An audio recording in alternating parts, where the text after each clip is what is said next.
بسم الله الرحمن الرحيم الحمد لله رب العالمين والصلاة والسلام على أشرف المرسلين سيدنا محمد وعلى آله وصحبه أجمعين. Bienvenue, chers frères et sœurs bien-aimés, sur Qissas Diniya TV. Ce soir, nous ne ferons pas une simple conférence. Nous allons revivre ensemble les derniers jours de notre bien-aimé prophète, que la paix et le salut d'Allah soient sur lui. Son hajj d'adieu, son discours immortel et son départ vers son Seigneur. Un voyage chargé d'amour, de larmes et de leçons éternelles. Asseyez-vous, ouvrez votre cœur et préparez votre âme. Abonnez-vous, activez la cloche et likez cette vidéo pour ne rien manquer. Chapitre 1. L'appel du hajj d'adieu. Dans la 10e année de l'hégire, le prophète, que la paix et le salut d'Allah soient sur lui, avait atteint l'âge de 63 ans. 3 mois et 3 jours avant son départ de ce monde, il ressentit un désir profond et irrépressible, accomplir le hajj. Ce ne serait pas un hajj ordinaire, ce serait le hajj d'adieu, hajj al-wada, car il allait dire adieu à sa umma, à ses compagnons et à tous les musulmans jusqu'à la fin des temps. Le prophète, que la paix et le salut d'Allah soient sur lui, sortit de Médine accompagné d'environ 100 000 musulmans. Imaginez la scène, une mer humaine, des cœurs battants d'amour, des larmes de joie et de tristesse mêlées, des voix qui répétaient la talbiya avec ferveur. Rappelez-vous, 10 ans plus tôt, lors de l'hégire, il n'était accompagné que d'un seul homme, son fidèle ami Abu Bakr as-Siddiq, radiyallahu anh, et il lui disait avec une confiance absolue, « Ne t'attriste pas, Allah est avec nous. » Et aujourd'hui, 10 ans plus tard, il est entouré de 100 000 cœurs qui battent pour lui. Quelle transformation, quelle bénédiction divine! Le prophète, que la paix et le salut d'Allah soient sur lui, était accompagné de toutes ses épouses bénies. Il avait envoyé Ali ibn Abi Talib, radiyallahu anh, au Yémen pour appeler les gens à l'islam. Ali revint avec la tribu de Hamdan qui s'était convertie en masse. Lorsque le prophète, que la paix et le salut d'Allah soient sur lui, arriva à Arafat, il monta sur sa chamelle Al-Kaswa pour que tous puissent le voir et l'entendre. Puis, il prononça son célèbre discours d'adieu, l'un des plus importants de l'histoire de l'humanité. Il commença par dire « Ô gens, écoutez-moi bien, car je ne sais pas si je vous retrouverai après cette année. » Il rappela les droits sacrés. « Vos vies, vos biens et vos honneurs sont sacrés, comme est sacré ce jour, ce mois et ce lieu. » Il mit en garde contre l'usure, l'injustice, et insista particulièrement sur les droits des femmes. « Craignez Allah concernant les femmes. Vous les avez prises comme dépôt d'Allah, et vous avez joui d'elles par la parole d'Allah. » Puis il conclut par ces paroles immortelles. « Ô gens, je ne suis qu'un homme. Bientôt viendra le messager de mon Seigneur, et je répondrai à son appel. Je vous laisse 2 choses, le livre d'Allah et ma sunna. Si vous vous y attachez, vous ne vous égarerez jamais. » Il leva ensuite ses mains nobles vers le ciel et dit « Ô Allah, j'ai transmis le message. Ô Allah, j'ai transmis le message. Ô Allah, j'ai transmis le message. » Les compagnons répondirent en pleurant « Nous témoignons que tu as transmis le message, accompli la confiance et conseillé la Ummah. » Si ce premier chapitre vous a déjà touché, abonnez-vous à Qissas Diniya TV, activez la cloche et likez cette vidéo pour ne rien manquer de ce voyage épique. Chapitre 2. Le discours d'adieu, les dernières paroles qui ont changé l'histoire. Chers frères et sœurs, nous sommes à Arafat, le jour le plus sacré du Hajj. Le prophète, que la paix et les bénédictions d'Allah soient sur lui, monte sur sa chamelle Al-Kaswa pour que tous les 100 000 musulmans puissent le voir et l'entendre. Le soleil brille sur cette plaine immense, les cœurs battent fort, les larmes coulent déjà sur de nombreux visages, car tous sentent que ce moment est unique, historique et peut-être le dernier. Le prophète, que la paix et le salut d'Allah soient sur lui, lève sa voix noble et pure et prononce son discours d'adieu, l'un des discours les plus importants de l'histoire de l'humanité. Il commence par ces paroles qui font frissonner. « Ô gens, écoutez-moi bien et comprenez mes paroles, car je ne sais pas si je vous retrouverai après cette année. » Un silence absolu s'installe. Même le vent semble retenir son souffle. Le prophète, que la paix et le salut d'Allah soient sur lui, continue. « Ô gens, vos vies, vos biens et vos honneurs sont sacrés entre vous, comme est sacré ce jour, ce mois et ce lieu béni. » Il rappelle l'interdiction de l'usure, de l'injustice et met en garde contre tout retour à l'ignorance d'avant l'islam. Puis il insiste avec une force et une tendresse extraordinaires sur les droits des femmes. Craignez Allah concernant les femmes. Vous les avez prises comme dépôt d'Allah et vous avez joui d'elles par la parole d'Allah. Traitez-les avec bonté et douceur. Il rappelle l'égalité entre tous les musulmans, quelle que soit leur origine. Ô gens, les musulmans sont frères, aucun d'entre vous ne doit opprimer l'autre. Puis il prononce ces paroles immortelles qui résonnent encore aujourd'hui dans le cœur de chaque musulman. Je vous laisse 2 choses, le livre d'Allah et ma sunna. Si vous vous y attachez, vous ne vous égarerez jamais. Il lève ensuite ses mains nobles vers le ciel et dit avec une voix remplie d'émotion. Ô Allah, j'ai transmis le message. Ô Allah, j'ai transmis le message. Ô Allah, j'ai transmis le message. Les compagnons répondent en pleurant. Nous témoignons que tu as transmis le message, accompli la confiance et conseillé la Oumma. Le prophète, que la paix et le salut d'Allah soient sur lui, répète la question pour s'assurer que tout le monde a entendu. Ô gens, ai-je transmis le message? Ils crient tous, oui, tu l'as transmis. Alors il lève à nouveau ses mains et dit, ô Allah, sois témoin, ô Allah, sois témoin. Si ce chapitre vous a déjà touché profondément, abonnez-vous à Qissas Diniya TV, activez la cloche et likez cette vidéo pour ne rien manquer de ce voyage épique. Chapitre 3. Le dernier verset du Coran et la compréhension profonde d'Abou Bakr. Chers frères et sœurs, nous sommes encore à Arafat, ce jour béni où le prophète, que la paix et le salut d'Allah soient sur lui, vient de prononcer son discours d'adieu. L'atmosphère est chargée d'émotions, les cœurs sont suspendus à ses paroles. Soudain, le ciel semble s'ouvrir. Jibril, que la paix et le salut d'Allah soient sur lui, descend avec le dernier verset du Coran qui sera révélé à notre prophète, que la paix et le salut d'Allah soient sur lui. Aujourd'hui, j'ai parachevé pour vous votre religion, accompli sur vous mon bienfait et agréé pour vous l'islam comme religion. Sourate Al-Maïda 5, 3. Ce verset marque la fin de la révélation. La religion est maintenant complète. Omar ibn al-Khattab, radiyallahu anh, en entendant ce verset, se réjouit grandement. Il y vit un signe de victoire totale et l'achèvement parfait de la religion. Mais Abou Bakr as-Siddiq, radiyallahu anh, cet homme au cœur pur et à l'intelligence pénétrante, pleura en silence. Les compagnons lui demandèrent avec étonnement « Pourquoi pleures-tu, ô Abou Bakr ?» Il répondit avec une sagesse qui fit frissonner tous ceux qui l'entendirent. « Allah a annoncé à son messager sa propre mort. La Oumma va bientôt perdre son bien-aimé prophète. » Abou Bakr avait compris. Ce verset n'était pas seulement une annonce de complétude, mais aussi un adieu discret. Il savait que la fin approchait. Le prophète, que la paix et le salut d'Allah soient sur lui, après avoir reçu ce verset, regarda sa Oumma avec un regard rempli d'amour et de tristesse. Il savait que son temps parmi eux touchait à sa fin. Ce moment marque un tournant dans l'histoire de l'islam. La révélation est terminée, mais la mission de transmettre, de préserver et de vivre selon ce message commence pour toute l'Oumma jusqu'au jour du jugement. Si ce chapitre vous a déjà touché profondément, abonnez-vous à Qissas Diniya TV, activez la cloche et likez cette vidéo pour ne rien manquer de ce voyage épique. Chapitre 4. Les derniers jours à Médine, la maladie du prophète, que la paix et les bénédictions d'Allah soient sur lui. Après le Hajj d'adieu, le prophète, que la paix et les bénédictions d'Allah soient sur lui, retourna à Médine, la ville lumineuse qu'il avait tant aimée. Mais son corps noble commençait à s'affaiblir. La fatigue accumulée des années de prédication, les batailles, les nuits passées en prière et la lourde responsabilité de la Oumma pesaient sur lui. Il ressentit les premiers signes de sa maladie finale. Malgré cela, il continuait à s'inquiéter pour sa Oumma plus que pour lui-même. Un jour, il demanda à Abou Bakr as-Siddiq de diriger la prière à sa place. Abou Bakr, cet homme au cœur pur, pleurait en priant, car il sentait que la fin approchait. Le prophète, que la paix et le salut d'Allah soient sur lui, malgré sa grande faiblesse, se leva un matin.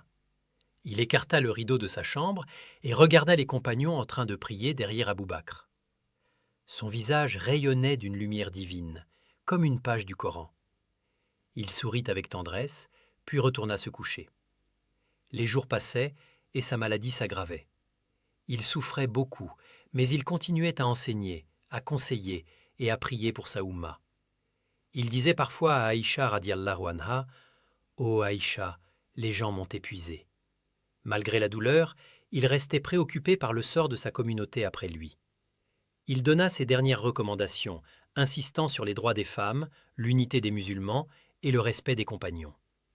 Il rappela aussi l'importance de s'attacher au Coran et à sa sunna. Ce chapitre nous montre la grandeur d'un prophète qui, même dans la souffrance, pensait d'abord à sa Oumma. Si ce chapitre vous a déjà touché profondément, abonnez-vous à Qisas Dinia TV, activez la cloche et likez cette vidéo pour ne rien manquer de ce voyage épique. Chapitre 5. Le lundi 12 Rami el Awel, le départ vers son Seigneur. Chers frères et sœurs, nous arrivons au jour le plus douloureux de l'histoire de l'islam. C'était un lundi, le 12 du mois de Rabi el Awel, de l'an 11 de l'Hégire.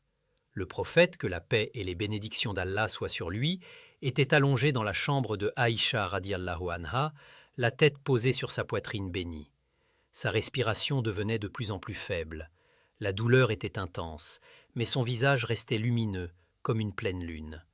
Aïcha racontait plus tard, « Je n'ai jamais vu une mort plus douce et plus belle que celle du prophète, que la paix et le salut d'Allah soient sur lui. » Il prononçait encore les mots les plus chers à son cœur, « La ilaha illallah, la ilaha illallah ».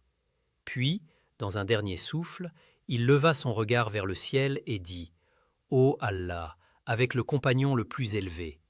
Sa main noble retomba doucement. Sa tête s'inclina sur la poitrine de Aïcha. À cet instant précis, le prophète Mohammed, que la paix et le salut d'Allah soient sur lui, rendit son âme bénie à son Seigneur. Aïcha laissa échapper un cri de douleur. Elle ouvrit la porte et cria aux gens qui étaient dans la mosquée « Le messager d'Allah est mort! Le messager d'Allah est mort !» Le cri se propagea comme un vent de tristesse. Les compagnons, qui priaient derrière Abou Bakr, furent submergés par le chagrin. Les voix s'élevèrent en sanglots, les cœurs se brisèrent. Omar ibn al-Khattab, radiallahu anhu, dans son immense amour pour le prophète, refusa d'abord d'accepter la réalité. Il se leva et dit avec force « Celui qui dit que Mohammed est mort, je lui couperai la tête. Il est allé vers son Seigneur comme Moïse était allé, et il reviendra. » Abou Bakr as-Siddiq, avec une sagesse et une fermeté divine, entra dans la chambre, découvrit le visage du prophète, que la paix et le salut d'Allah soient sur lui, l'embrassa sur le front et dit avec des larmes « Ô mon bien-aimé, que mon père et ma mère soient sacrifiés pour toi. Tu étais beau vivant et tu es beau même dans la mort. » Puis il sortit vers les gens et prononça ces paroles immortelles qui calmèrent la Oumma. « Celui qui adorait Mohammed, sachez que Mohammed est mort. Mais celui qui adorait Allah, sachez qu'Allah est vivant et ne meurt jamais. » Il récita alors le verset « Mohammed n'est qu'un messager. Des messagers sont passés avant lui. S'il mourait ou était tué, retourneriez-vous sur vos pas ?» Sourate Al-Imran 344. Les compagnons comprirent. Le choc était immense, mais la foi restait. Si ce chapitre vous a touché au plus profond de votre cœur, abonnez-vous à Qisas Dinia TV, activez la cloche et likez cette vidéo pour ne rien manquer de ce voyage épique. Chapitre 6. Les funérailles et l'enterrement du prophète, que la paix et le salut d'Allah soient sur lui. Chers frères et sœurs, après le départ du prophète, que la paix et le salut d'Allah soient sur lui, la tristesse enveloppa Médine comme un voile sombre. Les compagnons, le cœur brisé, se réunirent pour accomplir le dernier devoir envers leur bien-aimé messager. Ils décidèrent de le laver selon sa propre recommandation. Un prophète ne doit être lavé que par les membres de sa famille.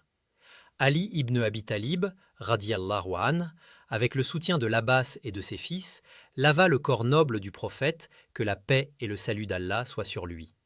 Ils le parfumèrent avec les meilleurs parfums, l'enveloppèrent dans 3 pièces de tissu blanc, sans chemise ni turban. Puis vint le moment de la prière funéraire. Il n'y eut pas d'imam. Les compagnons entrèrent par groupes, prièrent sur lui sans adhan ni ikama, et sortirent. Des milliers de musulmans défilèrent ainsi, le cœur lourd, les yeux inondés de larmes. Ensuite, ils creusèrent la tombe dans la chambre même de Aïcha radiallahu anha, à l'endroit précis où il avait rendu l'âme. Car le prophète sallallahu alayhi wa sallam avait dit « Aucun prophète n'est enterré ailleurs que là où il est mort. » Ils le descendirent doucement dans la tombe, le déposèrent sur son côté droit, le visage tourné vers la Qibla, et comblèrent la tombe de terre. Chaque parcelle de terre aurait voulu être la tombe du prophète, que la paix et le salut d'Allah soient sur lui. Fatima, que Dieu l'agrée, entra, le cœur déchiré, et dit avec une douleur immense: « Ô mon père, tu as répondu à l'appel de ton Seigneur. Ô mon père, au paradis suprême est ta demeure.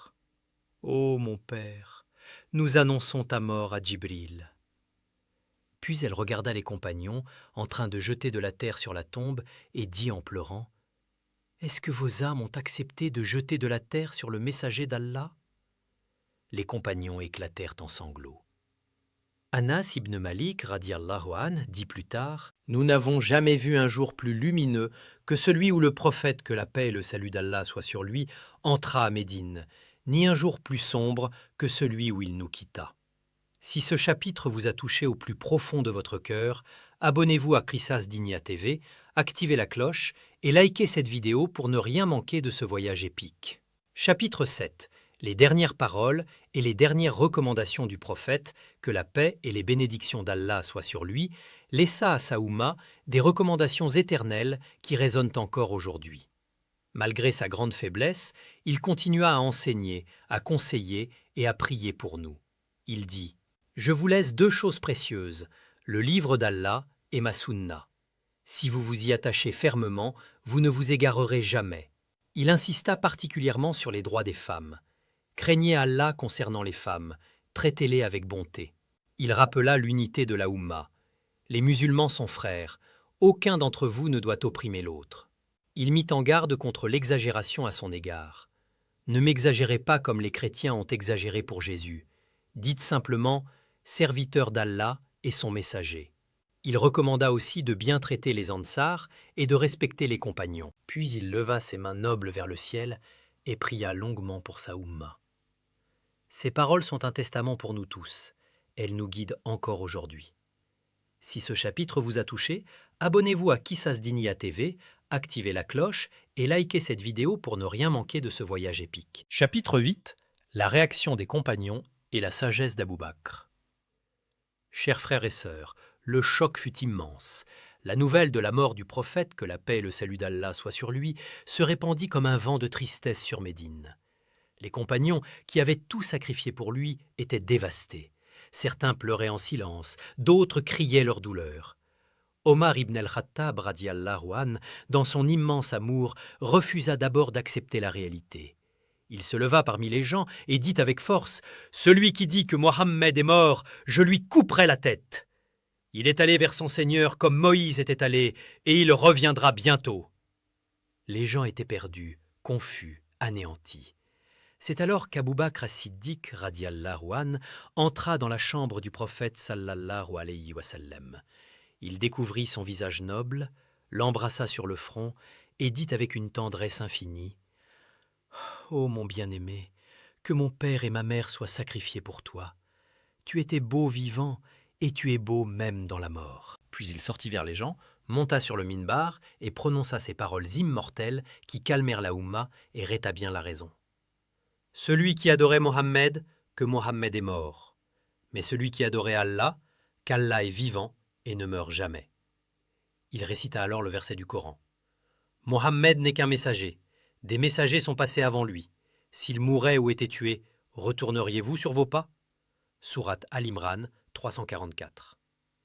Ces paroles apaisèrent les cœurs. Les compagnons comprirent que la mission continuait. La Oumma devait rester unie et forte. Abou Bakr, avec une sagesse divine, prit les rênes de la communauté dans ce moment le plus difficile. Si ce chapitre vous a touché profondément, abonnez-vous à Qissas Dinia TV, activez la cloche et likez cette vidéo pour ne rien manquer de ce voyage épique. Chapitre 9. Les funérailles et l'enterrement du prophète, que la paix et le salut d'Allah soient sur lui. Chers frères et sœurs, après le départ du prophète, que la paix et le salut d'Allah soient sur lui, la tristesse enveloppa Médine comme un voile sombre. Les compagnons, le cœur brisé, se réunirent pour accomplir le dernier devoir envers leur bien-aimé messager. Ils décidèrent de le laver selon sa propre recommandation. Un prophète ne doit être lavé que par les membres de sa famille. Ali ibn Abi Talib, radiallahu anh, avec le soutien de l'Abbas et de ses fils, lava le corps noble du prophète sallallahu alayhi wa sallam. Ils le parfumèrent avec les meilleurs parfums, l'enveloppèrent dans 3 pièces de tissu blanc, sans chemise ni turban. Puis vint le moment de la prière funéraire. Il n'y eut pas d'imam. Les compagnons entrèrent par groupe, prièrent sur lui sans adhan ni ikama et sortirent. Des milliers de musulmans défilèrent ainsi, le cœur lourd, les yeux inondés de larmes. Ensuite, ils creusèrent la tombe dans la chambre même de Aïcha radiyallahu anha, à l'endroit précis où il avait rendu l'âme. Car le prophète sallallahu alayhi wa sallam avait dit « Aucun prophète n'est enterré ailleurs que là où il est mort ». Ils le descendirent doucement dans la tombe, le déposèrent sur son côté droit, le visage tourné vers la Qibla, et comblèrent la tombe de terre. Chaque parcelle de terre aurait voulu être la tombe du prophète, que la paix et le salut d'Allah soient sur lui. Fatima, que Dieu l'agrée, entra, le cœur déchiré, et dit avec une douleur immense « Ô mon père, tu as répondu à l'appel de ton Seigneur. Ô mon père, au paradis suprême est ta demeure. Ô mon père, nous annonçons ta mort à Djibril. » Puis elle regarda les compagnons en train de jeter de la terre sur la tombe et dit en pleurant « Est-ce que vos âmes ont accepté de jeter de la terre sur le messager d'Allah ?» Les compagnons éclatèrent en sanglots. Anas ibn Malik radiyallahu anh dit plus tard « Nous n'avons jamais vu un jour plus lumineux que celui où le prophète, que la paix et le salut d'Allah soient sur lui, entra à Médine, ni un jour plus sombre que celui où il nous quitta. » Si ce chapitre vous a touché au plus profond de votre cœur, abonnez-vous à Qissas Dinyaté, activez la cloche et likez cette vidéo pour ne rien manquer de ce voyage épique. Chapitre 10. L'héritage éternel et l'appel final à l'Oumma. Chers frères et sœurs, nous arrivons à la fin de ce voyage déchirant et lumineux. Le prophète, que la paix et le salut d'Allah soient sur lui, nous a quittés physiquement, mais il nous a laissé un héritage éternel qui continue de briller jusqu'à aujourd'hui. Il nous a laissé le Coran, ce miracle vivant, guide pour l'humanité jusqu'au jour du jugement. Il nous a laissé sa sunna, son exemple parfait, sa manière de vivre, d'aimer, de pardonner, de prier et de se tenir devant Allah. Il nous a laissé une Oumma unie par la foi, malgré les différences de langue, de couleur et de tribus. Il nous a appris à vivre pour l'au-delà, à aimer Allah plus que tout et à suivre le droit chemin, même quand il est difficile. Aujourd'hui, posons-nous cette question avec sincérité. Sommes-nous dignes d'être de sa Oumma? Suivons-nous sa voie? Aimons-nous ce qu'il aimait et détestons-nous ce qu'il détestait? Respectons-nous le Coran et la Sunna comme il nous l'a demandé. Le prophète, que la paix et le salut d'Allah soient sur lui, nous a avertis. « Je vous ai laissé 2 choses, le livre d'Allah et ma Sunna. Si vous vous y attachez, vous ne vous égarerez jamais. » Que cette série ne reste pas seulement dans nos oreilles, mais qu'elle pénètre nos cœurs, transforme nos prières, nos paroles, nos actions et notre relation quotidienne avec Allah. Que chaque fois que nous voyons le ciel, nous nous rappelions son expansion. Que chaque battement de notre cœur nous rappelle sa miséricorde. Que chaque épreuve nous rapproche de lui. Que chaque prière soit un rendez-vous d'amour. Et surtout, que chaque matin, lorsque nous disons « Bismillahirrahmanirrahim », nous nous souvenions que sa miséricorde nous enveloppe. Mes bien-aimés, ce voyage n'est pas terminé. Il ne fait que commencer pour chacun de nous. Que Allah nous accorde de le connaître vraiment, de l'aimer intensément, de l'adorer avec sincérité et de retourner à lui avec un cœur pur, apaisé et reconnaissant. Je vous laisse avec cette invocation du prophète, que la paix et le salut d'Allah soient sur lui. Ô Allah, tu es mon Seigneur, il n'y a de Dieu que toi. Tu m'as créé et je suis ton serviteur. Je respecte ton pacte et ta promesse autant que je le peux. Je cherche refuge auprès de toi contre le mal que j'ai commis. Je reconnais tes bienfaits sur moi et je reconnais mon péché. Pardonne-moi, car nul ne pardonne les péchés, sauf toi. Amin ya Rabbal Alamin. Que la paix, la miséricorde et les bénédictions d'Allah soient sur notre prophète Mohammed, que la paix et le salut d'Allah soient sur lui, sur sa famille pure et sur tous ses compagnons. Wassalamu alaykum wa rahmatullahi wa barakatuh. Conclusion. Le départ d'un prophète et l'héritage éternel d'une Oumma. Chers frères et sœurs bien-aimés, nous arrivons à la fin de ce long et déchirant voyage. Nous avons revécu ensemble les derniers jours de notre bien-aimé prophète Mohammed, que la paix et le salut d'Allah soient sur lui. Son hajj d'adieu, son discours immortel à Arafat, ses dernières recommandations, sa maladie, son départ vers son Seigneur et son enterrement dans la chambre de Aïcha radiyallahu anha. Le prophète sallallahu alayhi wa sallam nous a quittés physiquement, mais il nous a laissé un héritage qui ne mourra jamais. Il nous a laissé le Coran, ce miracle vivant, guide pour l'humanité jusqu'au jour du jugement. Il nous a laissé sa sunna, son exemple parfait, sa manière de vivre, d'aimer, de pardonner, de prier et de se tenir devant Allah. Il nous a laissé une oumma unie par la foi, malgré les différences de langue, de couleur et de tribus. Il nous a appris à vivre pour l'au-delà, à aimer Allah plus que tout et à suivre le droit chemin, même quand il est difficile. Aujourd'hui, posons-nous cette question avec sincérité. Sommes-nous dignes d'être de sa oumma? Suivons-nous sa voie? Aimons-nous ce qu'il aimait et détestons-nous ce qu'il détestait? Respectons-nous le Coran et la Sunna comme il nous l'a demandé? Le prophète, que la paix et le salut d'Allah soient sur lui, nous a avertis. « Je vous ai laissé deux choses, le livre d'Allah et ma sunna. Si vous vous y attachez, vous ne vous égarerez jamais. » Que cette série ne reste pas seulement dans nos oreilles, mais qu'elle pénètre nos cœurs, transforme nos prières, nos paroles, nos actions et notre relation quotidienne avec Allah. Que chaque fois que nous voyons le ciel, nous nous rappelions son expansion. Que chaque battement de notre cœur nous rappelle sa miséricorde. Que chaque abeille, chaque oiseau, chaque goutte de pluie nous rappelle qu'il est Ar-Razzaq, le pourvoyeur. Que chaque épreuve nous rapproche de lui. Que chaque prière soit un rendez-vous d'amour. Et surtout, que chaque matin, lorsque nous disons « Bismillahir-Rahmanir-Rahim », nous nous souvenions que sa miséricorde nous enveloppe. Mes bien-aimés, ce voyage n'est pas terminé. Il ne fait que commencer pour chacun de nous. Que Allah nous accorde de le connaître vraiment, de l'aimer intensément, de l'adorer avec sincérité et de retourner à lui avec un cœur pur, apaisé et reconnaissant. Je vous laisse avec cette invocation du prophète, que la paix et le salut d'Allah soient sur lui. Ô Allah, tu es mon Seigneur, il n'y a de Dieu que toi. Tu m'as créé et je suis ton serviteur. Je respecte ton pacte et ta promesse autant que je le peux. Je cherche refuge auprès de toi contre le mal que j'ai commis. Je reconnais tes bienfaits sur moi et je reconnais mon péché. Pardonne-moi, car nul ne pardonne les péchés sauf toi. Amin ya Rabbal Alamin. Que la paix, la miséricorde et les bénédictions d'Allah soient sur notre prophète Mohammed, que la paix et le salut d'Allah soient sur lui, sur sa famille pure et sur tous ses compagnons. Wassalamu alaykum wa rahmatullahi wa barakatuh.